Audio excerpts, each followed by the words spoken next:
प्रतिभा षड्यंत्र भितर फसबे लिपिका शेष में निजे प्रकाश आयुष को कहे लिपिका बाप घर छाड़ी आसवाक कारण आज प्रतिभा लिपिका भूल प्रमाणित करने प्रकाश को एक फाइल को रद्दी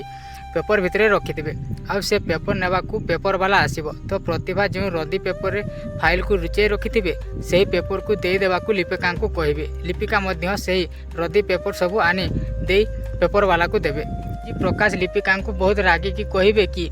मो इम्पोर्टाट फाइलटा तुमको रद्दी पेपर भली लगे जहाँ तुम खबर कागज सहित बिक्री करदेल आ प्रतिभा जमी यही कथा को अनेक बसी से कहे ता बोली कौन ताकू ता बाप घर को पठेदेव आ प्रकाश आज लिपिका को सुजोग भी देवेनि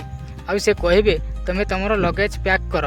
आयुष नहीं तुम बाप घर छाड़ी दे आसब यापर प्रकाश चिंतार बसी आ से लिपिका से ही फाइल को आनी प्रकाश को दे कहे ये नियो आपण फाइल। तेज दर्शक बंधु ये प्रतिदिन अपडेट देखा पाइबा आम चैनल को सब्सक्राइब करंतु।